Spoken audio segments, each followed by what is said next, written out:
प्रिय भाइयों, मार्ग शक्ति आज स्वाध्याय चिंतन का हमारा क्रमांक है 494 अर्थात 500 में 6 कम। और आज हमारे बीच में आदरणीय एस सिंह साहब हैं जो हेल्थ सेंटर बीएसएनएल गाजियाबाद में है। आपका जो विषय है वो है सहकार परमार्थ प्रकरण प्रज्ञोपनिषद पार्ट 16। इससे पूर्व आप कई विषय ले चुके हैं और हम आदरणीय सिंह साहब से निवेदन करते हैं अपना उत्तर करें। Thank you sir. एक बार कक्षा प्रारंभ करने के साथ साथ हम लोग उस परम चेतना को याद करें गुरु गायत्री के माध्यम से और फिर मिलजुल करके इसका स्वाध्याय करें हम लोग।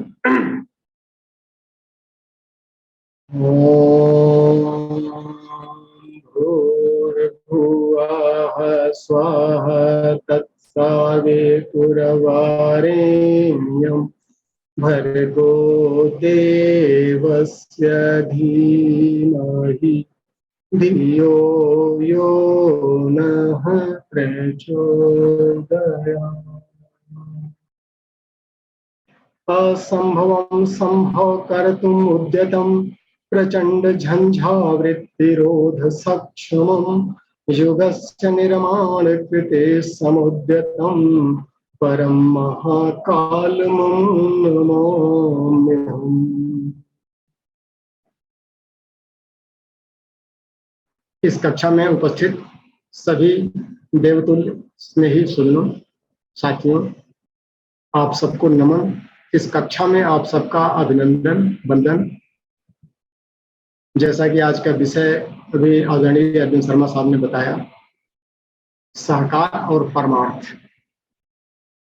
एक्चुअली ये आज 16वीं कक्षा है, लेकिन अगर हम प्रज्ञोपनिषद के परिप्रेक्ष्य में देखें तो दूसरे मंडल का आज ये आखिरी अध्याय 7वां अध्याय है। प्रज्ञोपनिषद में टोटल 6 मंडल हैं और हर मंडल में 7-7 अध्याय को कंपाइल किया गया है। दूसरा अध्याय जो है इसका अगर हम एक बार रिकैप ले लें, क्योंकि आज आखिरी अध्याय है दूसरे मंडल का, तो दूसरा मंडल जो जीवन का उद्देश्य है वो अपने अंदर देवत्व को धारण करना और अधिक से अधिक अंशों में देवत्व को बढ़ाना।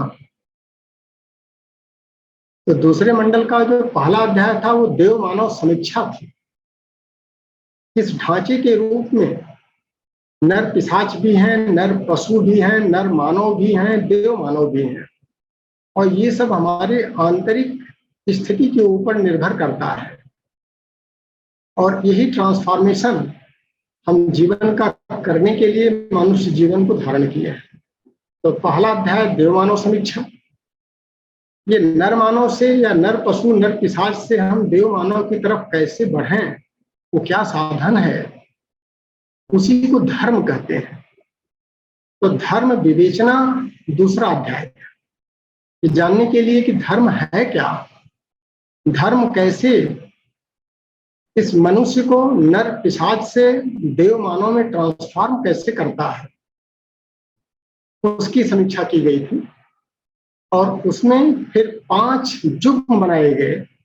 धर्म के 10 लक्षणों को परम पूज्य गुरुदेव ने एक अभिनव रचना करके 5 युग्मों में, इन युग्मों में आपसी समन्वय है, उनके कुछ गुण विपरीत भी हैं, लेकिन समन्वय के साथ में एक नई दिशा उनको मिल जाती है, उस पर चर्चा।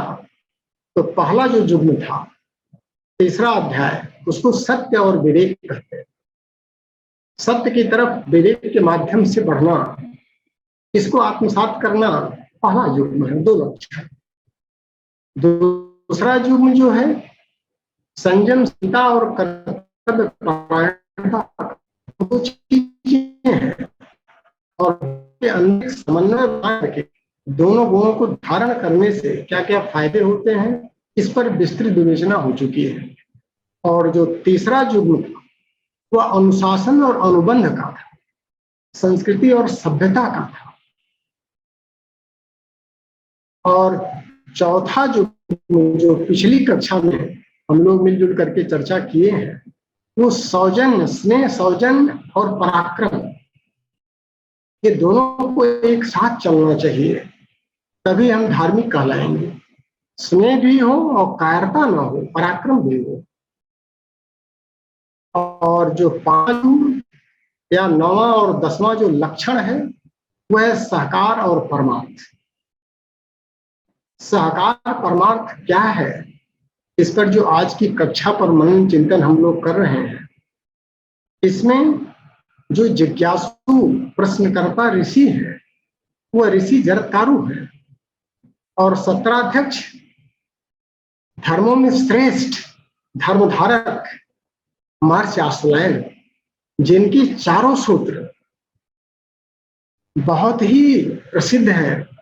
धर्म सूत्र, शूल सूत्र, गृह सूत्र, ये सारे सूत्रों की रचना जो महर्षि आश्वलायन ने किया है, और आश्वलायन शाखा ऋग्वेद की प्रमुख शाखा में आती है। वो आज के सत्राध्यक्ष हैं, वो इसकी विवेचना कर रहे हैं कि साकार और परमार्थ के बीच में समन्वय कैसे स्थापित होता है, और ये दोनों मिलकर के एक नया तथ्य कैसे बनाते हैं, और इसका क्या सदुपयोग हो सकता है हमारे जीवन में। क्योंकि हमारा उद्देश्य अपने अंदर देव मानव को प्रतिष्ठित करना और प्रखर बनाना है। तो आए पहले हम देखें इसमें कि टीका वाचन के माध्यम से परम पूज्य गुरुदेव अपने शब्दों में क्या कहना चाहते हैं। क्योंकि एक अभिनव रचना है, अभी तक के शास्त्रों की एक अलग परंपरा रही है कि लोगों ने सूत्र तो दिया, श्लोक तो दिया, उसके अर्थ नहीं बताए। तो अर्थ हर व्यक्ति अपने अपने अनुसार व्याख्या करता है, इसलिए भटकाव को रास्ता मिल गया। लेकिन परम पूज्य गुरुदेव ने स्वयं टीका लिखी कि जो हमने अभिनव सूत्र दिया है, नए सूत्र नए श्लोक की रचना किया है, और इस अध्याय में टोटल 95 सूत्र है। तो ये आज 5वां युग, 7वां अध्याय और दूसरे मंडल का समापन धर्म की व्याख्या के रूप में। तो हम लोग देखें इसको कि 95 सूत्र का टीका क्या है, और फिर उस पर चर्चा पर चर्चा हम लोग मिलकर कर लेते हैं। आज संत समागम सत्र का अंतिम दिन था। नैमिषारण्य में एकत्रित दूर दूर से आए हुए मुनि मनीषी ये सोचकर उदास थे कि कल ये समारोह समाप्त हो जाएगा। उन्हें अपने अपने क्षेत्रीय उत्तरदायित्व संभालने के लिए तथा पृथ्वी को देवताओं का स्वर्ग बनाने के लिए जाना पड़ेगा। साथ साथ रहकर इस 7 दिनों में जो आनंद उठाया, अमृत कमाया, वैसा सुयोग फिर न जाने कब कहाँ मिलेगा। उदासी इसी बात की थी। वैसे वे सभी इस आयोजन के लिए लंबी कष्ट साध्य पद यात्राएं करते हुए आने पर भी बहुत प्रसन्न थे। मार्ग में उन्हें अनेक स्थानों पर ठहरने, जनसंपर्क साधने, समस्याओं को समाधान करने एवं धर्म चेतना का वातावरण बनाने जैसे अनेक पूर्ण परमार्थों का लाभ भी तो मिला था। इसका श्रेय इस आयोजन की व्यवस्था करने वालों को ही परम संतुष्ट होकर दे रहे थे। वापस लौटते हुए दूसरे मार्ग से जाने और अन्य क्षेत्रों में धर्म श्रद्धा उत्पन्न करने वाले कार्यक्रमों की योजनाएं उनके मस्तिष्क में उठ रही थी, जो उनकी कर्मठता के लिए कसौटी के पत्थर के समान व लोक हितकारी थी। नियत समय पर पिछले दिनों की भांति ही इस दिन का भी आयोजन शुरू हुआ। प्रश्नों की श्रृंखला का आज अंतिम सोपान था। जिज्ञासुओं में वरिष्ठ जरत्कारु ने धर्म धारणा के अंतिम सुंदर युग पर प्रकाश डालने का अनुरोध करते हुए सत्ताध्यक्ष से कहा। जरत्कारु ने कहा, हे देव, सहकार और परमार्थ का समन्वय कैसे होता है? दोनों के मिलने से एक तथ्य कैसे बनता है? हे दयानिधे, इस रहस्य को समझाने का अनुग्रह करें। आश्वलायन जी बोले, पंचम युग में सहकार एवं परमार्थ जुड़े हुए हैं, जो उदारता के बोधक है। आत्मीयता का विस्तार जब व्यापक क्षेत्र में होता है तो आत्मा तो सर्वभूतेश की भावना जगती है और वसुधैव कुटुंबकम का उदार विश्वास विकसित होता है। तभी मिलजुल कर रहना और मिल बांट कर खाने का व्यवहार चरितार्थ होता है। सहकार की महिमा बताते हुए उन्होंने कहा, मनुष्य सामाजिक प्राणी है, उसकी स्थिरता और प्रगति सहकार पर ही निर्भर करती है। परिवार, समाज और शासन के माध्यम से मनुष्य को समूहवादी बनाने की शिक्षा मिलती है। एकाकीपन कृमि कीटकों का स्वभाव है। थोड़ा सा विकास जिनका हुआ है वे पशु पक्षी भी समूह बनाकर रहते हैं और तद अनुसार अनुशासन पालते हैं। जब दीमक, चींटी और मधुमक्खी जैसे प्राणी सहकारिता अपनाते हैं और अपेक्षाकृत अधिक सुखी समुन्नत स्थिति में रहते हैं तो मनुष्य को ही क्यों पीछे रहना चाहिए। मनुष्य की प्रगति का सारा रहस्य उसकी साकार भावना में सन्निहित है। बिखरे तिनकों से रस्सा नहीं बटा जा सकता, बिखरी सीकों से बुहारी नहीं बनती है। टूटे अलग अलग रहें तो भवन कैसे बनेगा। मोतियों के मिलने से ही हार बनता है। सैनिकों का समूह ही शत्रु पर विजय प्राप्त करता है। मनुष्य के साकार स्वभाव से ही परिवारों की सर्वोत्तम सुखद संरचना हुई है, समाज बना है, राष्ट्रों का गठन हुआ है। विभिन्न संगठनों के माध्यम से ही महत्वपूर्ण कृष्ण और बुद्ध ने सहयोगियों की सहायता से ही आश्चर्यजनक सफलता पाई है। सेना की संयुक्त शक्ति ही काम करती है। संगठित परिवार और समाज फलते फूलते हैं, जबकि बेलगांव में आक्रांत भेद फसाद में लगे हुए तनिक भी प्रतिकूलता सहन नहीं कर पाते हैं और बेमौत मरते हैं। संगठन का महत्व समझा जाना चाहिए तो प्राणी मात्र का मंगल कारक है। स्वार्थियों का समुदाय दोष द्रोहों से ग्रसित होता है और उनके दबाव के कारण समय से पूर्व ही दम तोड़ते देखा जाता है। अस्तु सभी विचारशीलों को हिल मिलकर रहना चाहिए, मिल बांटकर खाना चाहिए, जिसमें दूरदर्शिता एवं गरिमा है। सहयोग करने वाले सहयोग पाते हैं और एकाकीपन की क्षुद्रता अपनाने वालों की तुलना में कहीं अधिक प्रसन्न एवं सम्मिलित रहते हैं। अतः स्पष्ट है कि सहयोग में बहुत बड़ी शक्ति है।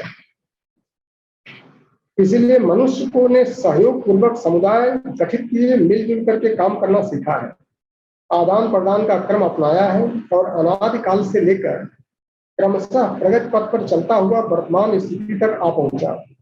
इसमें उनके सहकार प्रधान स्वभाव का ही चमत्कार है।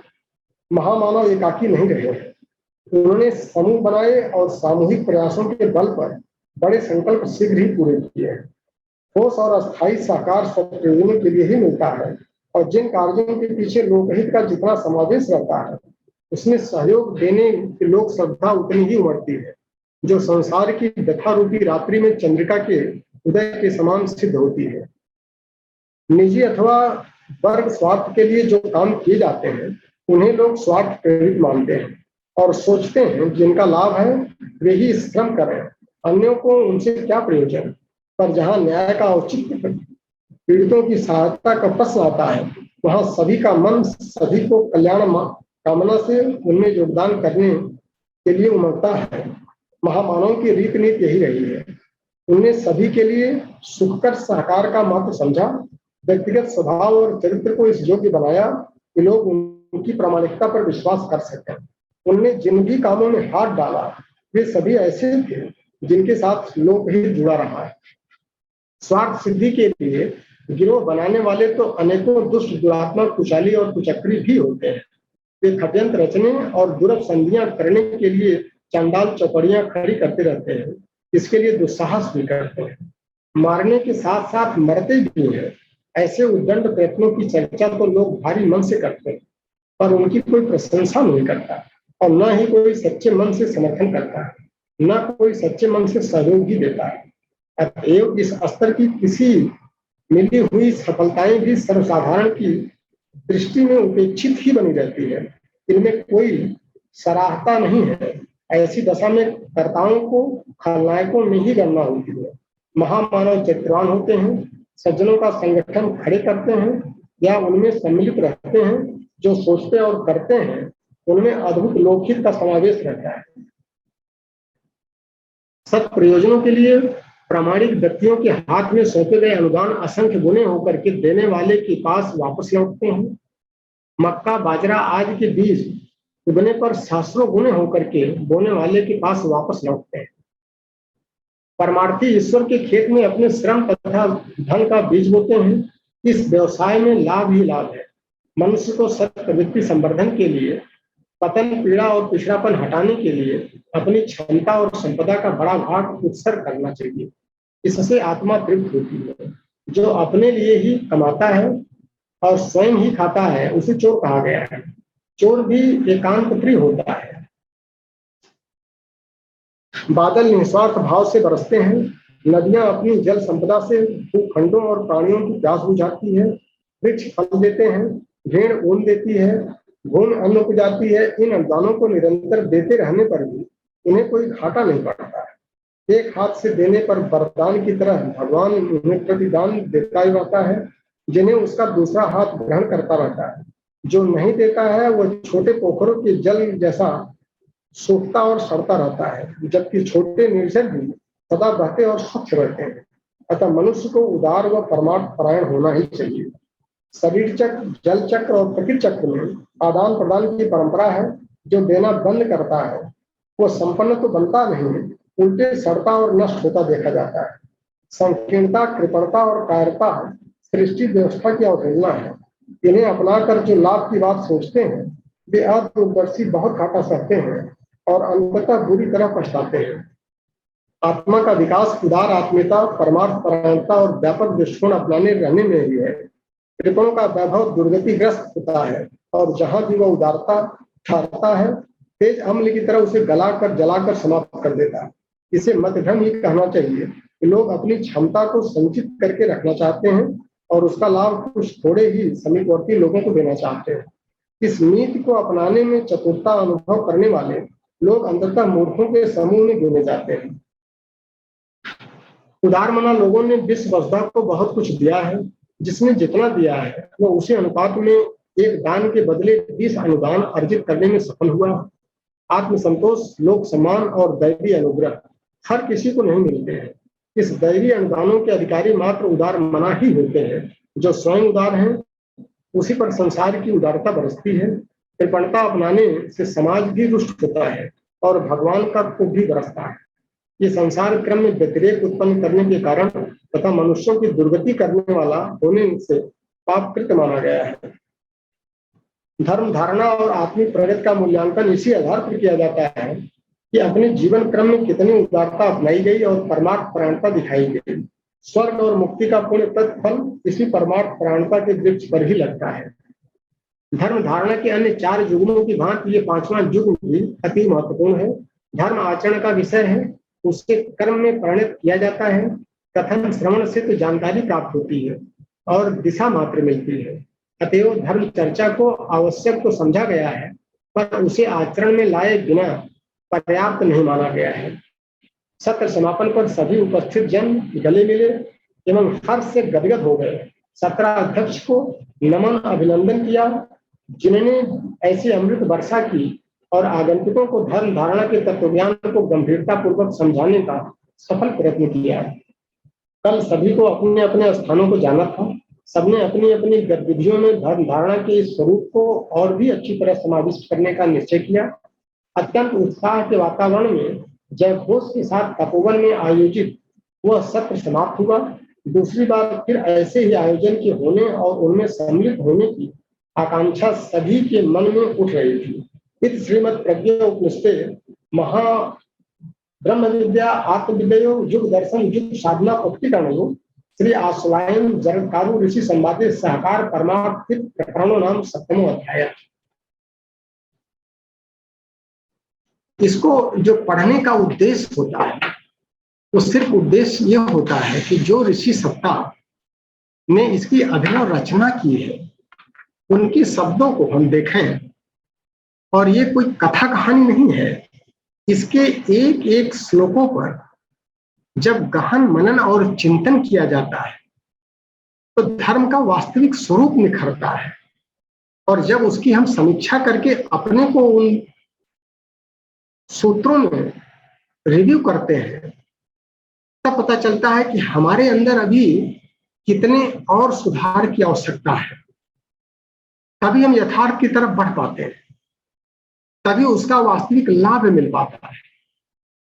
क्योंकि धर्म सिर्फ चर्चा का विषय नहीं है, आचरण में अपनाने का है। और जब व्यक्ति इस रास्ते पर चल पड़ता है तो आचरण में उस सूत्रों को आत्मसात करने में कहां कहां समस्याएं आ रही हैं, कहां कहां गियर फंस रहा है, उसका दर्शन पक्ष क्या है, उसके गूढ़ रहस्य जब पता चलने लगते हैं तब उसकी क्रिया पद्धति संपन्न हो पाती है और वो हमारे आचरण में हमारे स्वभाव में आत्मसात हो पाते हैं। तो ये सरसरी निगाह से जो पढ़ दिया गया 5 मिनट 10 मिनट में पूरे 95 सूत्रों को, इस पर जब तक हम मनन चिंतन नहीं करेंगे, अपने को केंद्र बिंदु में नहीं रखेंगे, तब तक उसको आचरण में आत्मसात करने में दिक्कतें आती हैं। अब इसको अगर देखा जाए कि पूरे अध्याय को उसके मुख्य मुख्य बिंदु क्या है, तो पहला बिंदु जो आया है कि नर पिशाच नर पशु को नर मानव और देव मानव बनाने की दिशा में जो ये दो जुग्म हैं, धर्म के दो लक्षण हैं, साकार और परमार्थ, इनके बीच में क्या समन्वय है? ये कैसे नॉर्थ पोल और साउथ पोल की तरह से एक मैग्नेट के रूप में कैसे ट्रांसफॉर्म हो सकते हैं, और दोनों के समन्वय से एक नया तथ्य कैसे बनता है और हमारे अंदर परिवर्तन कैसे करता है, देवत्व को धारण करने में सहयोगी की भूमिका कैसे निभाता है, ये उनका प्रश्न है ऋषि जरत्कारु का। अब इसको अगर देखा जाए तो सबसे पहले पॉइंट आता है सहकार। सहकार क्या है? मिलजुल करके रहना, मिलजुल करके प्रयास करना और मिल बांट करके खाना, इसी को सहकार कहते हैं। साथ साथ प्रयास करना। अकेले तो हम बहुत अच्छे हैं, लेकिन सामूहिकता में हमारा क्या व्यवहार है? प्रगति के लिए ये बहुत महत्वपूर्ण है कि सामूहिकता में हमारे स्वभाव में परिवर्तन कैसे आ रहा है, और सामूहिकता अगर हमारी बन रही है तो उसकी दिशा किधर होनी चाहिए? स्वार्थपरता की तरफ या परमार्थ परायणता की तरफ? शक्ति तो आ जाएगी जहां पर सहकारिता आई, एक और एक मिल करके सिर्फ थ्योरेटिकली 11 नहीं होते हैं, प्रैक्टिकली 11 से भी ज्यादा होते हैं। और इतनी ज्यादा जब शक्ति आ जाती है तो उसका सुनियोजन किया है, कैसे किया जाए, ट्रांसफॉर्मेशन किस दिशा में की जाए, उसके लिए दिशा तय किया है परमार्थ परायणता। स्वार्थ की संकीर्णता नहीं, स्वार्थ की संकीर्णता के लिए अगर हमने साकार, तो हम नर मानव देव मानव के बजाय नर मानव से नर पशु और नर पिशाच की दिशा में चल पड़ेंगे, और अस्थाई प्रगति, अस्थाई सुख शांति नहीं मिल पाएगी। फिर जैसे समय पास होगा हमारी स्थितियां जो है वो डाउनवर्ड होने लगेंगी। इसलिए इसके दर्शन पक्ष को समझना आवश्यक है कि नर मानव देव मानव बनने के लिए नर मानव देव मानव कैसे बनता है, किस गुण को धारण करता है, साकार कैसे उसके अंदर आना चाहिए। उसका उदाहरण हम लोग लें कि जब एक बच्चा थोड़ा थोड़ा करके बड़ा होता है, पहले अपने खाने का प्रयास करता है, फिर एक मित्र मंडली उसकी बनती है, उनको भी कुछ खिलाने का प्रयास करता है। वही बच्चा जब बड़ा हो जाता है, जब उसकी शादी होती है, शादी होने पर एक जुग्म बिना फिर वो स्वयं न खा करके अपने मित्र को खिलाना उसके लिए ज्यादा बेताब रहता है। और दोनों पार्टनर की कंडीशन है। पत्नी चाहती है कि पति को हम कितना सुख देते हैं, पति को कितना प्रसन्नता देते हैं, और पति की इच्छा यही रहती है कि हम पत्नी को कितना कुछ न देते। और जब दोनों मिल करके एक दिशा में चल पड़ते हैं और एक नया मेहमान आ जाता है, तीसरा, दोनों के समन्वय से जब एक नया तथ्य जुड़ता है तो दोनों की आत्मीयता, दोनों का प्रेम तीसरे पर उमड़ पड़ता है। तो सहकारिता तो बढ़ रही है, प्रेम भी विकसित हो रहा है।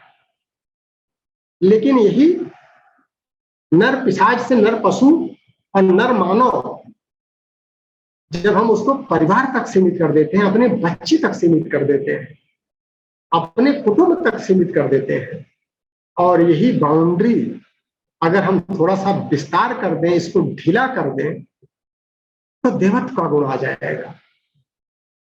फिर वहां अपने और पराये की भावना नहीं रहती है। फिर अयम निजा परोवेति गणना लघुचेत सन उदार चरिता नाम ही तू वसुधैव कुटुंबकम। ये मेरा है, ये तेरा है, ये मेरा बेटा है, ये तेरा बेटा है।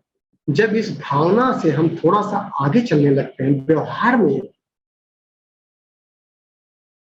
तो हमको परमात्मा का दर्शन, उसका विस्तार होने लगता है। हर प्राणियों की तरफ हम बढ़ने लगते हैं, फिर देवत्व को धारण करने लगते हैं। और वसुधैव कुटुंबकम की भावना तभी पनपती है जब मोह जो हमारे बच्चे और बीवी तक सीमित था, हमारे और परिवार की बाउंड्री तक सीमित था, अगर वह मोह आत्मीयता में परिवर्तित हो जाता है। क्योंकि मोह जब तक मन के दायरे में सीमित रहता है, बुद्धि के दायरे में सीमित रहता है, तब तक वो मोह रहता है और वो सारी समस्याओं का जड़ है। मोह सकल व्याधिन कर मूला ताते पुन उपजय बहुसूला। उससे इतनी कष्ट उत्पन्न होते हैं, इतनी समस्याएं पैदा होने लगती हैं कि व्यक्ति समझ नहीं पाता है कि हो क्या रहा है। और वही मोह जब अपनी बाउंड्री को तोड़ करके उदारता में आ जाता है, तो फिर आत्मोत सर्वभूतेषु की भावना पनपने लगती है। फिर वो विराट स्वरूप का दर्शन करने लगता है और वसुधैव कुटुंबकम की भावना उसके अंदर पल्लवित और पुष्पित और पोषित होने लगती है। तब वह नर मानव देव मानव की तरफ बढ़ने लगता है। और ये चीज जब सहकार की दिशा परमार्थ में जुड़ती है, सहकार से उत्पन्न जो शक्ति है उसके साथ में जब परमार्थ जुड़ता है, तब आत्मोत सर्वभूतेषु की साधना सधने लगती है और तब परमात्मा के विराट स्वरूप की तरफ व्यक्ति चल पड़ता है। और ऐसी कंडीशन में ईश्वरीय अनुदान तो मिलना ही मिलना है। जो यथार्थ का दर्शन करने लगता है, लोग समझ नहीं पाते हैं कि आखिर ये व्यक्ति कैसे इतना उन्नति कर रहा है, क्योंकि उसकी दोस्ती किसी परम सत्ता से हो जाती है, असीम शक्ति से हो जाती है। और यही इसका सूत्र है, सहकारिता। और मनुष्य जो है वो सामाजिक प्राणी है, अकेला रह ही नहीं सकता। और अगर अकेला रहेगा तो सुख और शांति उसको नहीं मिल सकती है। एकांत का मतलब ये नहीं है अकेले में रहना, उसको एकांत नहीं, एक में अंत जो कर दे। और एक ही सत्ता यहां पर है ही है, दूसरी सत्ता है ही नहीं। एको हम बहुश्यामी है। तो जब बहुश्यामी को हम आत्मसात करते हैं साकार की भावना लेकर के, तो हम एकांत की तरफ बढ़ने लगते हैं। और वही एकांत समुदाय में रहते हुए हमको सुख और शांति की तरफ ले जाता है। सबकी पीड़ा का समाधान हमारे अंतःकरण से निकलने लगता है। सर्वे भवन्तु सुखिनः सिर्फ वाणी में नहीं रहता है, हमारे आचरण में पुष्पित पल्लवित होने लगता है। तो जब सामाजिक प्राणी है, एक संगठन में रहेगा वो, और इसी सामाजिकता की गुण की वजह से व्यक्ति अपना परिवार बनाता है, और परिवार की बाउंड्री से जब आगे चलता है तो समाज बनता है। और वही समाज जब विस्तृत रूप लेता है तो एक राष्ट्र का निर्माण होता है, और राष्ट्र धर्म सबसे बड़ा धर्म बन गया।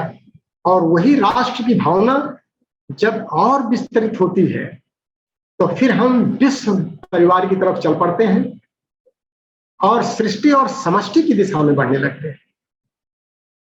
तो हमारा आत्मवर्चस्व ब्रह्म वर्चस्व में कर्मठ होने लगता है। यही है सामाजिकता। और इसी से इस समाज का, इस सृष्टि का, इस समष्टि का निर्माण होता है, सुसंचालन होता है और क्रियान्वयन संपन्न होता है। अब अगर हम आगे चलते हैं तो तिर्यक योनियों में भी हम देख रहे हैं कि जिनको हम तिर्यक योनियां कहते हैं, पूर्णता की तरफ नहीं वो है, उनके अंदर भी इस सहकारिता का गुण है और उसका अस्थायी प्रगति, अस्थायी लाभ उनको मिलता है।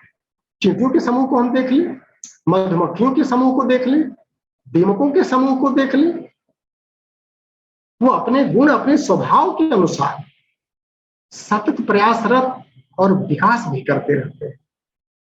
इवन पशु पक्षियों को देख लें, हम समूह में रहते हैं।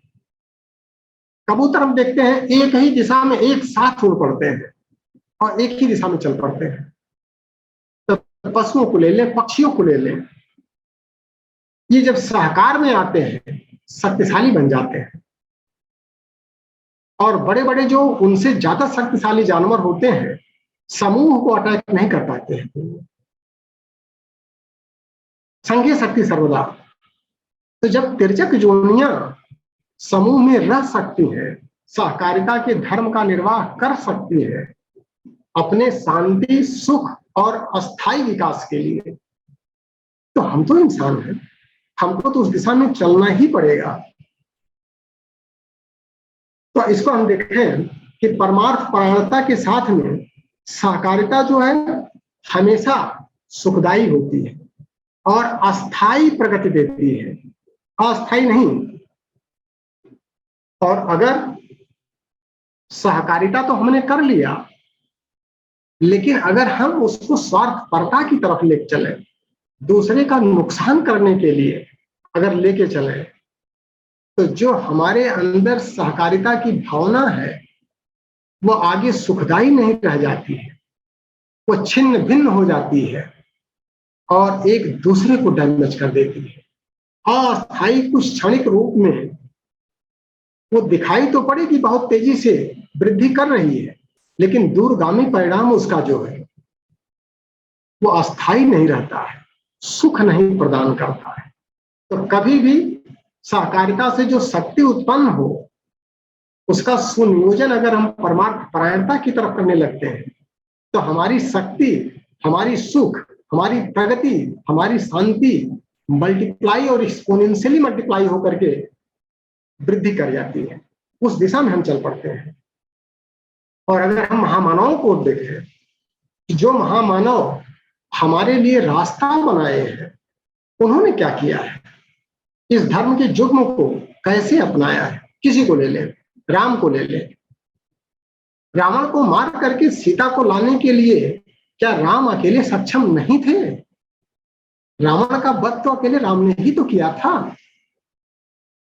लेकिन समाज को एक नई दिशा देना है, इसीलिए सहकारिता की भावना बंदरों को, भालुओं को, पक्षियों को, पशुओं को, गिलहरी को, गिद्ध को, सबको उन्होंने समायोजित किया, जो विभिन्न स्वभाव के थे, विभिन्न गुण धर्मों के थे, अलग अलग रास्ते पर चलने वाले थे, लेकिन सबको जब एक जगह उन्होंने मिला लिया और अपने आत्म वर्चस्व को जब बढ़ाया तो सबकी दिशा एक तरफ हो गई। और दिशा जब एक तरफ हो गई तो दुष्प्रवृत्तियों का उन्मूलन, इस सबसे बड़ी परमार्थ परायणता परिवार के लिए, समाज के लिए, राष्ट्र के लिए, सृष्टि और समष्टि के लिए, सबके लिए अनुकूल वातावरण पैदा कर दिया उन्होंने। तो इसीलिए सहकारिता की आवश्यकता है, भले वो सक्षम है, वो मार्गदर्शन किया उन्होंने हमारा, तो हम भले अकेले सक्षम हों, लेकिन अगर सहकार के साथ में चलेंगे तो हमारी शक्ति कई गुना मल्टीप्लाई हो जाएगी। कृष्ण को ले लें, कृष्ण क्या अकेले सक्षम नहीं थे गोवर्धन उठाने के लिए? बड़े बड़े निशाचरों का वध तो उन्होंने अकेले ही तो किया था, लेकिन आवश्यकता क्या पड़ी? ग्वाल बालों को लेकर के उन्होंने चला, समाज के हर वर्ग को उन्होंने लिया कि चलो अपनी अपनी लाठी लगाओ, हम भी अपनी उंगली लगाते हैं और देखते हैं गोवर्धन कैसे अपनी जड़ता पर कायम रहता, उसको हिला के छोड़ेंगे। और हिल गया। गांधी ने सहकारिता की भावना को लेकर के और फिर परमार्थ परायणता की तरफ उस ऊर्जा को मोड़ दिया, एक जनबल तैयार हो गया, एक बड़े उद्देश्य की पूर्ति कर दिया उन्होंने। बुद्ध को ले, महात्मा बुद्ध ने जो शिक्षा दिया हमको, यही तो शिक्षा दिया, बुद्धम शरणम गच्छामि, विवेक की शरण में जाओ, धम्मम शरणम गच्छामि, धर्म की शरण में जाना है, और वही धर्म की शरण में चल करके संघम शरणम गच्छामि, बिना संघ में गए शक्ति नहीं आ सकती, परिवर्तन नहीं किया जा सकता, क्योंकि परेशानियां ज्यादा हैं, चैलेंजेस बहुत ज्यादा हैं, और उनके समूल ट्रांसफॉर्मेशन के लिए हमें असीम शक्ति चाहिए। तो ये सारे महामानव जो हमारे अग्रदूत रहे हैं, हमको शिक्षण यही दिए हैं कि भले हम शक्ति संपन्न हों, अकेले समर्थ हों, लेकिन जब तक हम सहकारिता को लेके नहीं चलेंगे, तब तक हमको वास्तविक सफलता, वास्तविक सुख, अस्थाई शांति, अस्थाई विकास नहीं मिल सकता है। टेम्परेरी मिल जाएगा और समझौता करने भर का मिलेगा, उससे ज्यादा नहीं। अगर हम सृष्टि व्यवस्था को देखें कि जो परमात्मा ने इस सृष्टि का निर्माण किया है और इसका सुसंचालन कर रहा है, इसकी व्यवस्था संभाला है, मुख्य रूप में कर रहा है, उसने भी आदान प्रदान की व्यवस्था किया है, संघे शक्ति सर्वदा की व्यवस्था किया है, परमार्थ परायणता की व्यवस्था किया है, और सभी एक दूसरे से समन्वय स्थापित करके ही सृष्टि का सुसंचालन कर रहे हैं, सृष्टि में आनंद को प्राप्त कर रहे हैं। कोई चीज ले लें, सृष्टि का कोई भी चीज ले लें, जल चक्र ले लें, प्रकृति चक्र ले लें, जल समुद्र इकट्ठा करके अपने पास नहीं रखता है, थोड़ा सा वाष्प लेकर के गर्मी को लेता है और इवेपोरेशन के माध्यम से वही जल बादलों में तब्दील होता है, हवा के झोंके से समुद्र से चल करके पहाड़ पर बर्फ बनता है, और वही जल नदियों के माध्यम से अपनी सर्विस देते हुए पूरे जमीन को लास्ट में समुद्र में मिलता है। टर्मिनेशन उसका वहीं से होता है जहां से शुरू किया था, लेकिन परमार्थ परायणता को दिखाते हुए, आचरण में आत्मसात करते हुए फिर आगे बढ़ता है। तो जब ये भावना हमारे अंदर पुष्पित पल्लवित होने लगेगी कि समष्टि को लेकर के हम समष्टि के अंग अवयव हैं, उस परिवार के एक हिस्सा है। वायु को ले लें, आप देखें कि यही वायु हमारे नाक से जाकर के खून में मिल रही है और शरीर के हर अंग अवयव में संचरित हो करके अपने क्रियाकलाप को संपन्न करते हुए फिर वही हमारे दूसरी नाक के माध्यम से निकल करके दूसरे व्यक्ति के अंदर जा रही है, दूसरे व्यक्ति से निकल के तीसरे व्यक्ति में जा रही है, चौथे व्यक्ति में जा रही है। और एक ही वायु, परमात्मा ने एक ही वायु बनाया है सभी प्राणियों में, सिर्फ मनुष्य में नहीं, मनुष्येतर योनियों में भी वही वायु संचरित हो रही है। वही गर्मी, वही धूप, वही प्रकाश, वही ध्वनि, यही सब ऊर्जा की डिफरेंट स्वरूप है। और एक ही है, एक ही गर्मी है, एक ही अग्नि तत्व है, वही प्रकाश दे रहा है, वही गर्मी दे रहा है, वही प्राण दे रहा है, वही वायु बन के संचरित हो रहा है, वही हमको जीवन दे रहा है। और परमार्थ परायणता की भावना से, और अगर हम इसको रोक करके बैठ जाएं कि नहीं हम सांस तो लेंगे, छोड़ेंगे नहीं, अरे भाई अगर आप छोड़ेंगे नहीं तो दूसरी सांस आपको मिलेगी भी नहीं, ये निश्चित है। तो धन तो हम लेंगे लेकिन निकालेंगे नहीं उसको। वो धन किसका है? इसका एक अध्याय हो चुका है, ये धन किसका? और पहला सूत्र ईशावास्योपनिषद का, धन तो आपका है ही नहीं। जिसने सृष्टि बनाई है, जो सृष्टि का सुसंचालन कर रहा है, जो उसी का है। हम तो जड़ हैं, उसकी प्रेरणा से उसको संचित कर रहे हैं, उसका सुनियोजन करें। तो सहकारिता की भावना से शक्ति को उत्पन्न करें और उसका परमार्थ परायणता की तरफ जब सुनियोजन करने लगेंगे तो हमको और धन मिलेगा, और शांति मिलेगी, और विकास मिलेगा, अस्थायित्व भी मिलेगा। इसको आप देखें, कहीं भी देखें, गर्मी ले ले, गर्मी छोड़े नहीं, वायु तो ले लिया हमने, छोड़ेंगे नहीं तो CO2 में कन्वर्जन हो जाएगा, मर जाएंगे। और आप जब CO2 छोड़ते हैं तो वही हमारे जो दूसरे जीव जंतु हैं, पेड़ पौधे हैं, उनके लिए वो भोजन बन जाता है। हमारे लिए ऑक्सीजन जितना महत्वपूर्ण है, उसके लिए CO2 उतना महत्वपूर्ण है। तो जो चीज हमारे लिए हो सकता सदुपयोगी ना हो, वो दूसरे के लिए सदुपयोगी होगा। लेकिन भावना हमारे अंदर परमार्थ परायणता की आनी ही चाहिए। और अगर ये हमारे अंदर उदारता आ जाती है, हमारे स्वभाव में आ जाती है, तो फिर परमार्थ परायणता हमारे स्वभाव का एक अंग बन जाता है। और इससे फायदा क्या होता है? 3 फायदे होते हैं। इसको अगर हम अपने जीवन व्यापार में उतारते हैं, सहकारिता और इससे उत्पन्न शक्ति का परमार्थ परायणता में सुनियोजन कभी भी आप करके देखें, अपनी बाउंड्री को बढ़ा के देखें। उसके लिए थोड़ा समझौता तो करना पड़ेगा, क्योंकि हमारी मानसिक बाउंड्री जो हमने बना के रखा है, अपने दायरे को सीमित कर दिया है, अपने परिवार तक सीमित कर दिया है, अपने स्वार्थ के संबंधों तक सीमित कर दिया है, उसको थोड़ा विस्तार करके देखें। बहुत शक्ति इकट्ठा हो जाती है और इतना सुकून मिलता है। और 3 फायदे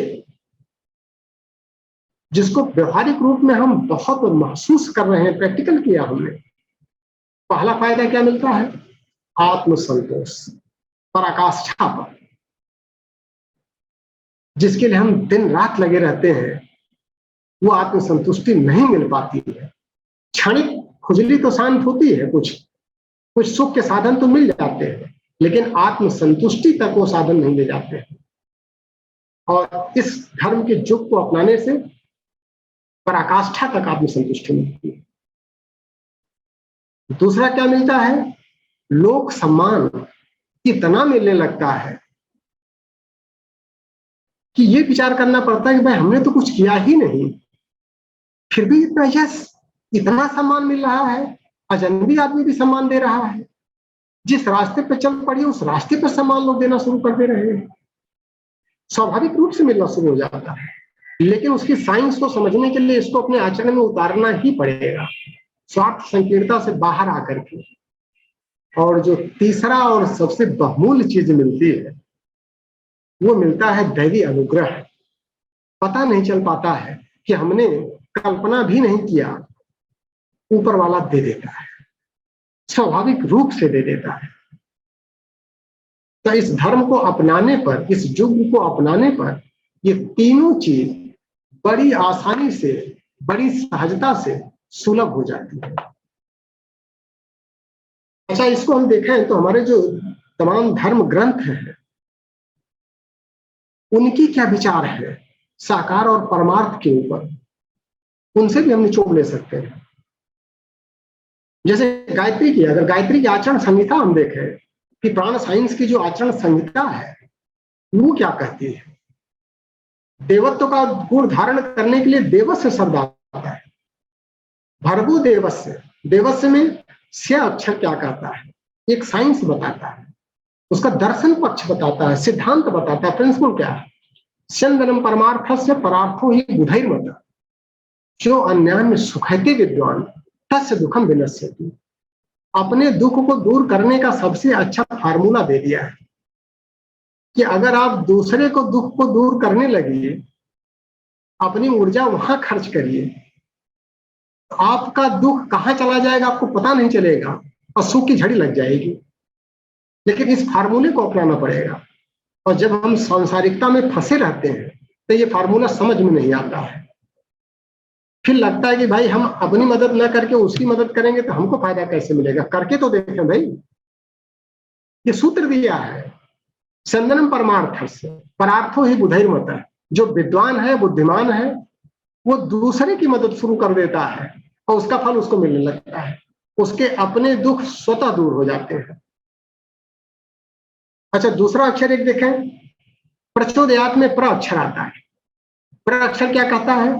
प्रकृत्या भवदारो नानुदारः कदाचन अचिंत्य द्वार दृष्ट तेन चित्तम विशुद्धि। अगर हम स्वभाव से थोड़ा उदार हो जाए,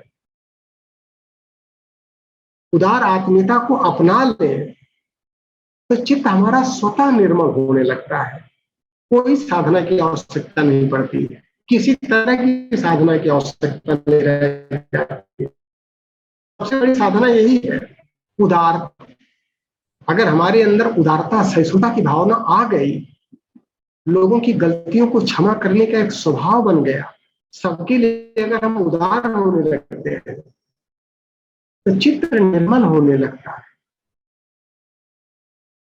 और कबीरा मन निर्मल भयो जैसी गंगा नीर पाछे पाछे हर फिरे।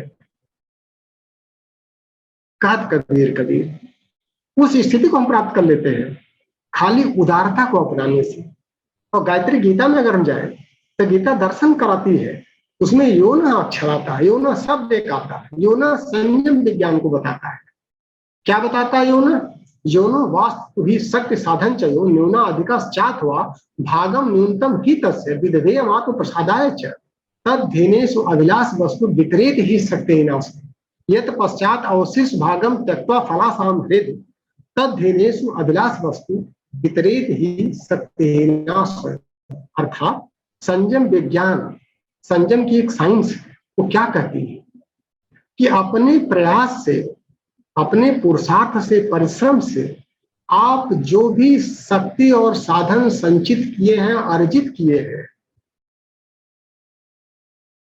जो कुछ भी आपके पास अपना है, जिसको आप अपना समझते हैं, उसके न्यूनतम से न्यूनतम भाग में अपना काम चला लीजिए और अधिकतम से अधिकतम भाग को जो लोग शक्ति विहीन है, असमर्थ है, अपंग है, निर्धन है, उनके उत्थान के लिए अधिक से अधिक खर्च कर दीजिए अपने विवेक का इस्तेमाल करके। इसको संयम विज्ञान कहते हैं। और इसको अपनाने से वो सारी चीजें मिलने लगती है। फिर सहकार की भावना, शक्ति संगे सर्वदा की भावना सही दिशा में सुनियोजित होने लगती है। ये गायत्री गीता है, ये हमारा अपना विचार नहीं बता रहे हैं। हाँ, हमने प्रैक्टिकल किया है, प्रैक्टिकल का फल पाया है और पा रहे हैं, और बहुत ही अच्छा है। जितना लिखा है उससे ज्यादा मिलता है। अगर हम और आगे चलते हैं, रामचरितमानस में एक ही लाइन कितना बढ़िया लिखा है गोस्वामी जी ने, परहित सरिस धर्म नहीं भाई और पर पीड़ा नहीं समझ पाई। इससे बड़ा कोई धर्म है ही नहीं है कि जब हम परार्थ के बारे में सोचने लगे, परमार्थ के बारे में सोचने लगे। और परमार्थ परायणता, अगर सज्जनों और दुर्जनों की बात करें, संतों और दुष्टों की बात करें, तो एक ही साधन शक्ति का दो ढंग से उपयोग हो रहा है। कैसे? विद्या विद्यादाय धनम मदाय शक्ति परेशान पर पीड़नाय। ये दुष्टों का लक्षण है। अगर उनके अंदर विद्या आ गई तो विवाद पैदा कर देंगे, कंट्राडिक्शंस क्रिएट कर देंगे। धन आ गया तो उसे घमंड पाल करके दूसरों का जीना और रहना हराम कर देंगे। शक्ति आ गई तो दूसरों को इतना पीड़ित करेंगे, राह चलते शक्ति का प्रदर्शन करना शुरू कर देते हैं। तो विद्या विवादाय धनम मदाय शक्ति परेशान पर पीड़नाय खलस्य साधो सर्वत्रमेकम ज्ञानाय दानाय च रक्षणाय। और यही अगर तीन चीज एक संत स्वभाव के अंदर आ जाए तो वो विद्या का उपयोग ज्ञान देने में, समाज का कष्ट जो अज्ञानता से है उसको दूर करने में लगाए,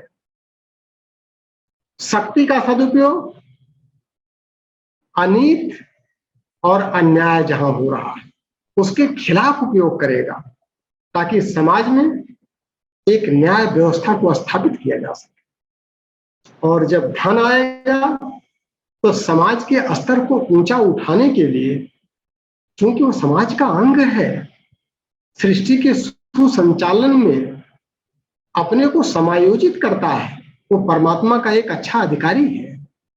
अपने कर्तव्यों का, अपने अधिकारों का सुनियोजन करता है, उसी को संत कहते हैं, वही ब्राह्मण है।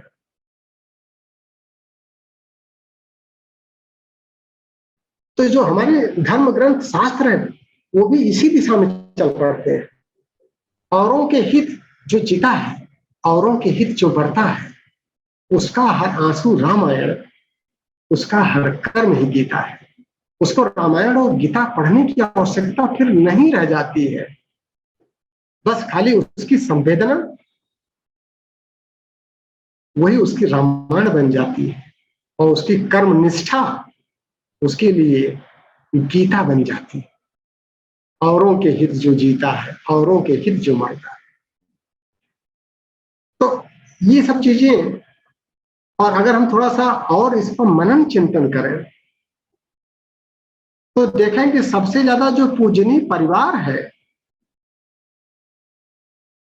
हमारे धार्मिकता में, वो शिव परिवार है। साकार और परमार्थ कैसे सद रहा है, इसलिए सबसे ज्यादा पूजनीय है।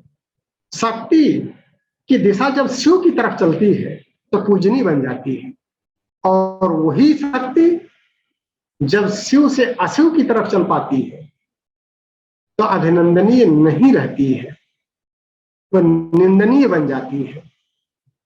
और जब शक्ति संगठन, दुर्गा किसका नाम है? संगठन शक्ति को ही दुर्गा कहते हैं और कुछ नहीं है। वही संगठन शक्ति जब कल्याण की अर्धांगिनी बनती है तो दो पुत्रों की प्राप्ति होती है। पहला पुत्र पराक्रम का प्रतीक होता है, जिसको हम कार्तिकेय कहते हैं, देवसेना का सेनापति होता है। और उसके बाद जब दूसरा पुत्र पैदा होता है उसको विवेक कहते हैं, जिसको हम गणेश के नाम से जानते हैं। और विवेक और पराक्रम तभी जन्म लेगा जब शक्ति कल्याण की तरफ, परमार्थ की तरफ, सहकार की भावना जब परमार्थ की तरफ जाती है तब विवेक और कार्तिकेय जन्म लेते हैं। उस परिवार में हम देखें गणेश की दो पत्नियां, रिद्धि और सिद्धि, ये प्रतीक के रूप में है। एक ज्ञान है, दूसरा कर्म है। एक को ज्ञान कहते हैं, दूसरे को कर्म कहते हैं। और ज्ञान और कर्म के ऊपर जब विवेक अपना सामंजस्य स्थापित करता है तो फिर दो पुत्र पैदा होते हैं। एक को शुभ कहते हैं, दूसरा को लाभ कहते हैं। यही शुभ और लाभ हमारे जीवन का उद्देश्य होता है, अस्थायी विकास असीम शांति के साथ। यही गणेश के दो पुत्र हैं, एक सुख एक शांति, एक शुभ एक लाभ। और इसमें दिक्कत कहां आती है? दिक्कत ये आती है कि शिव परिवार में देखें कि एक दूसरे के जो वाहन है सभी विपरीत विचारधारा के हैं। किसी का ले लें, परिवार का मुखिया, उसका वाहन बैल, जो सिर्फ दूसरों के लिए कमाता है, मेहनत अपने करता है, खाता भूसा है, अन्न खिलाता है मालिक को जो उसको मारता है। शेर, शक्ति की सवारी, शेर का आहार बैल हो जाता है। किसी का मोर है, किसी का चूहा है, किसी का सर्प है, और सभी एक दूसरे का आहार बनते हैं इंडिविजुअल कैपेसिटी में। लेकिन जब परिवार के अंदर ये भावना आती है, पारिवारिकता की भावना समाहित होती है, धार्मिकता की भावना आती है, तो सभी एक दूसरे के सहयोगी बन जाते हैं। उसी को शिव परिवार कहते हैं। वही अभिनंदनीय और वंदनीय और पूजनीय बन जाता है। और इसीलिए सबसे ज्यादा पूजा शिव परिवार की ही होती है। और इसमें कांस्टेंट क्या आता है? कांस्टेंट जो सबसे बड़ा आता है वो आता है कि मतभेदों का जब हम सम्मान करना शुरू कर देते हैं तब सहकार संभव हो पाता है। ईगो को हटाना पड़ता है। ट्रांसफॉर्मेशन ऑफ ईगो अगर करने की कला हमको आ जाए, दृष्टिकोण का परिवर्तन ही खाली चाहिए, और दृष्टिकोण अगर हमारा परिष्कृत हो जाता है परिवर्तित हो जाता है तो रेजोनेंस स्थापित हो जाता है, और रेजोनेंस स्थापित होता है तो डाइवर्सिटी में यूनिटी आ जाती है, तभी एक एक करके 11 बनते हैं। समान विचारधारा वाले मिल करके एक एक 11 नहीं बन सकते हैं। जब विपरीत विचारधारा के लोग एक मिल करके एक नई दिशा में चल पड़ते हैं और अपनी अपनी शक्तियों का सुनियोजन करते हैं, वहां पर संघीय शक्ति सर्वदा और परमार्थ परायणता की दिशा में अगर चल पड़े तो सृष्टि के सुसंचालन की, सुव्यवस्था की जिम्मेदारी शिव की तरह से हमको भी मिल जाती है। फिर हम ही शक्ति के केंद्र बिंदु हो जाते हैं, हमारे अंदर ही शिवत्व जो है प्रवाहित होने लगता है। इसीलिए परम पूज्य गुरुदेव ने जो लिखा है, गृहस्थ एक तपोवन है, उस तपोवन में क्या करना पड़ता है, जहां पर संयम, सेवा और सहिष्णुता की साधना करनी पड़ती है, और यही तीनों गुण सहकारिता की भावना को पुष्पित और पल्लवित करते हैं, तभी गृहस्थ तपोवन का फल मिलता है। और फल कैसे मिलता है कि प्रेम और सहकार से भरा पूरा परिवार ही धरती का स्वर्ग है, और कहीं स्वर्ग नहीं है। स्वर्ग अगर कहीं है तो हमारे पारिवारिकता में है, और पारिवारिकता के लिए कुटुंब का होना जरूरी नहीं है, आत्मीयता का जरूरी है। क्योंकि समय की मर्यादा है और हम समझ रहे हैं कि 5-7 मिनट समय हमने ज्यादा ले लिया इस प्रवाह में बह करके, तो इसका अनुभव हम ले रहे हैं, हमको फल मिल रहा है, बहुत ही आनंद, बहुत ही शांति इसमें मिल रही है। तो हम यही निवेदन करेंगे अपने सभी मित्रों से कि वो भी इसका फल लें और प्रैक्टिकल करें, थोड़ा सा परिवार का दायरा बढ़ा के देखें। खाली हम अपने जो प्रोजनी बार में हमारे लोग हैं सिर्फ वहीं तक सीमित न रख करके थोड़ा सा बढ़ाएं और फिर जीवन को धन्य धन्य करें। तो हम चाहेंगे कि अब कक्षा को यहीं पर एक तरफा न बोल के विराम दिया जाए और फिर प्रश्नोत्तरी के लिए कुछ जिज्ञासा रखी जाए, तो उसका फिर आपस में चर्चा कर ली जाए। धन्यवाद आदरणीय आशीष सिंह सर, आज आपने सहकार परमार्थ प्रकरण लिया। अब मैं सभी लोगों को अनम्यूट कर रहा हूँ और इस संबंध में जिस किसी को जिज्ञासा हो तो आदरणीय आशीष सिंह साहब से पूछ सकते हैं, फिर बाद में 2 शब्द हमारे आदरणीय वाकी शर्मा जी देंगे। मैं सिर्फ ये कहता हूँ, आपने जो बात कही बहुत अच्छा है, परिवार में सहकार होना चाहिए और वही एक मूल मंत्र है स्वर्ग बनाने का। लेकिन होता क्या है, कुछ बातों पर एक दूसरे से मतभेद भी हो जाता है या कहिए मनभेद भी हो जाता है और फिर झगड़ा भी हो जाता है। इसका उपाय क्या है, सरल उपाय क्या कर सकते? वही सरल उपाय जो हमने बताया कि मतभेद होना चाहिए, मतभेदों का सम्मान करना है। मतभेद जरूरी है लेकिन मनभेद नहीं होना चाहिए। वही तो, कैसे उसका कैसे किया जाए सर? उसका बस वही है कि उसमें 3 जो सबसे बड़ी बाधा बनती है, वही 3 बाधाओं पर हमको फोकस करना पड़ता है। उसमें वासना, तृष्णा और अहंता, अगर इसी 3 पर हम जो साधना करते हैं तो वासना से मोह पैदा होता है, और मोह की जगह अगर आत्मीयता होने लगे तो जब हम सत्य की तरफ बढ़ने लगते हैं तो आत्मीयता का दर्शन होगा। और मोह जो है हमारे बच्चे को या जिससे भी हम मोह करते हैं उसको हम अधोगामिता में ले जाते हैं, उसका उत्थान नहीं कर पाते हैं। बच्चे को अगर आपको निखारना है तो निखारने के लिए उसको रगड़ना पड़ेगा। पहलवान बनाने के लिए जब तक उसको अखाड़े में नहीं कुदाएंगे तब तक वो पहलवान नहीं बन पाता। और जब वो भावना हमारे अंदर आ जाएगी तो आत्मीयता जन्म लेगी, मोह नहीं पैदा होगा। उसी तरह से जो दूसरा है, वासना के बाद नंबर आता है तृष्णा का। तो तृष्णा हमारी क्यों आ रही है? जब हमारे अंदर ये भावना आ जाए कि हमको सृष्टि के अधिकारी हम हैं, समष्टि के अधिकारी हैं, उस परमात्मा के बेटे हम हैं, उसके काम में सहयोग करना है, तो फिर हम संचयन अगर करेंगे, अर्जन करेंगे तो परमार्थ के लिए करेंगे। अर्जन बुरा नहीं है, लेकिन जब अर्जन हम स्वार्थ संकीर्णता के लिए करने लगते हैं तब उसके अंदर जो है तृष्णा पैदा हो जाती है और लोभ आने लगता है। और सबसे बड़ा जो इशू आता है परिवार में वो आता है अहंकार को लेकर के, ईगो। ईगो में जहां मैं आया, ये मेरा, वही समस्या है। और आप देखें जो हमारे धर्म ग्रंथ बताते हैं, मेरा से हमको तेरा में शिफ्ट करना है। ये राज्य मेरा नहीं है, राज्य तो तेरा है। तेरे आदेश के अनुसार मैं सेवा में उपस्थित हूँ। यही तो लड़ाई है राम और भरत की थी, और दोनों विजयी बने।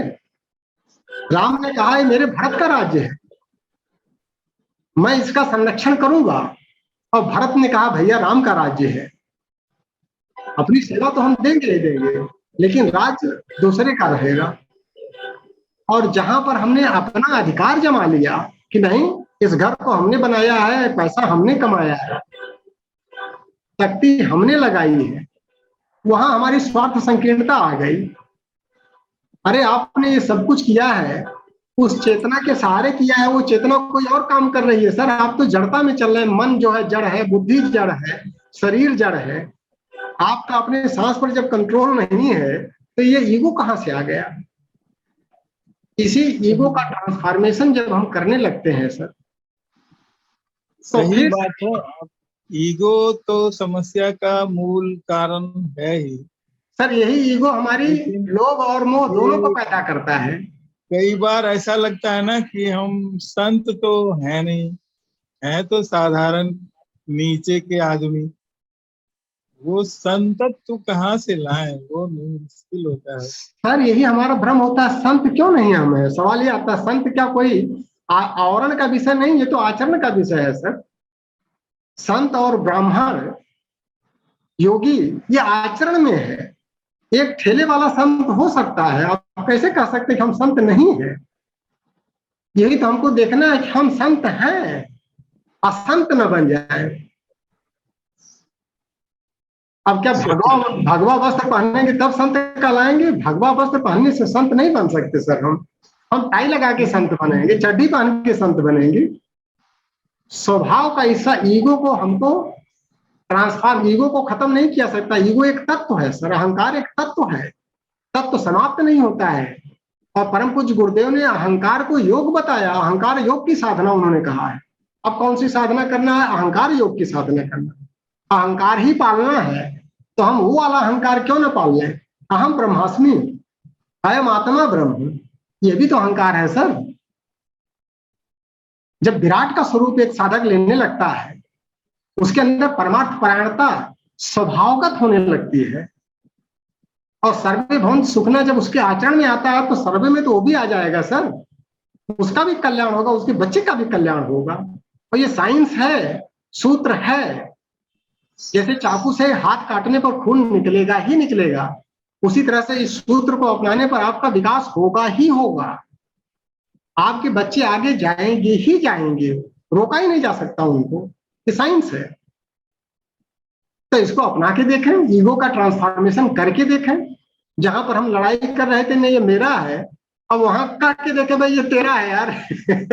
चल अब आज से हम तो एक साथ खाएंगे। अब तक एक दूसरे की परछाई नहीं देख रहे थे, एक दूसरे के प्रति कड़वाहट पाल के रखे थे, लेकिन आज से हम अपने ईगो को खत्म कर रहे हैं और सहिष्णुता की भावना इकला करके, सेवा की भावना इकला के देखें। यहाँ कोई छोटा बड़ा नहीं सर, आत्मा की कोई आयु नहीं होती है।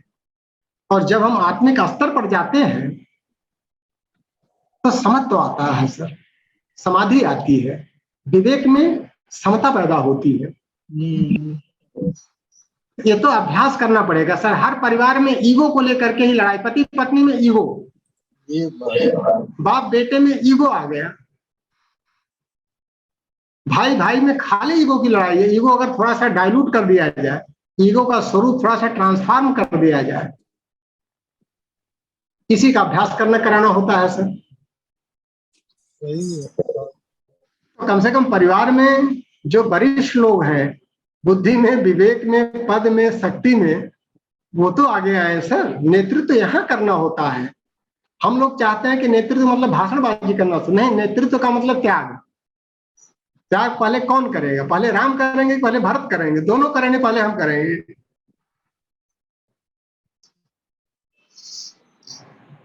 हर परिवार में सर कुछ वरिष्ठ लोग होते हैं और वरिष्ठों से अपेक्षा की जाती है, और वरिष्ठ त्याग वही करता है सर जो सबसे ज्यादा परिश्रम करके सबसे ज्यादा कमाया है उसी को तो त्याग करना है सर,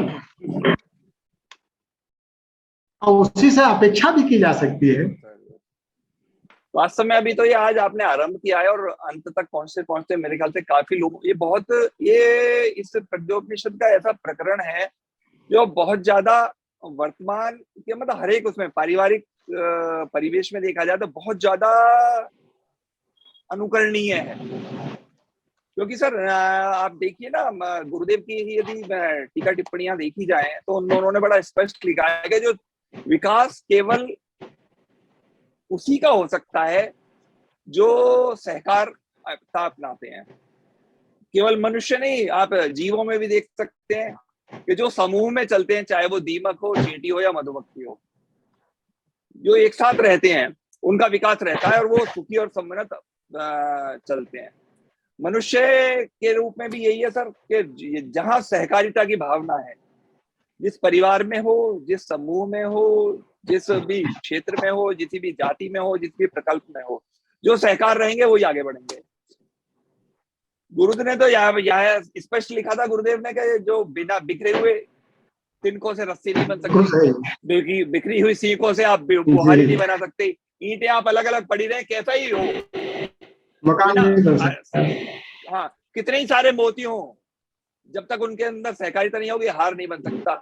और सैनिक भी यदि अलग अलग घर में बैठे रहे, चाहे कितना ही बड़ा धीर गंभीर सैनिक हो, शत्रु पर विजय नहीं प्राप्त कर सकती। तो इसलिए हर एक क्षेत्र में सहकार जो है आदमी को स्वभाव में अपने में उसे अपनाना पड़ेगा, तभी चाहे राम हो, कृष्ण हो, बुद्ध हो, किसी ने भी आप देखिए ना सर, किसी ने भी केवल अपने आप को ना किसी को ज्ञान दिया, सबने सहयोगियों के साथ और समय समय पर अपना सहयोग बदलते रहे और जहां एक ग्रुप बन गया उसको छोड़कर अगले ग्रुप में चले गए, इसलिए वो भगवान थे। हम एक ही ग्रुप में स्टेबल रहें, यही हमारे लिए बहुत बड़ी बात है। आपके बहुत सकारात्मक, बहुत अनुकरणीय, बहुत सहज सरल जो उद्बोधन बहुत जो आप पेश करते हैं उसके लिए आपका बहुत बहुत आभार सर, बहुत बहुत धन्यवाद सर। धन्यवाद आदरणीय भागीश शर्मा जी, धन्यवाद आदरणीय एस सिंह साहब, आपने समय निकाल के समय दिया। और जैसे कि एक विचार के साथ और 3 बार ओम के साथ अपनी बात समाप्त करते हैं। आज का विचार, बुद्धिमान कौन है? बुद्धिमान कौन है जो सबसे कुछ सीख लेता है? शक्तिशाली कौन है जिसकी अपनी इच्छाओं पर नियंत्रण है? सम्मानित कौन है जो दूसरों का सम्मान करता है?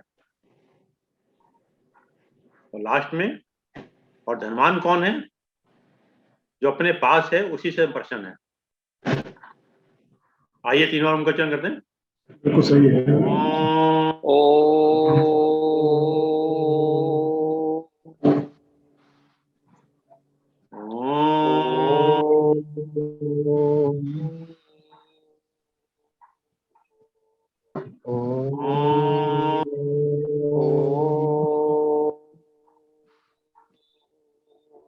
शांति शांति शांति शांति। सभी को प्रणाम। ॐ पूर्णमदः पूर्णमिदं पूर्णात् पूर्णमुदच्यते पूर्णस्य पूर्णमादाय पूर्णमेवावशिष्यते। ॐ शान्तिः शान्तिः शान्तिः।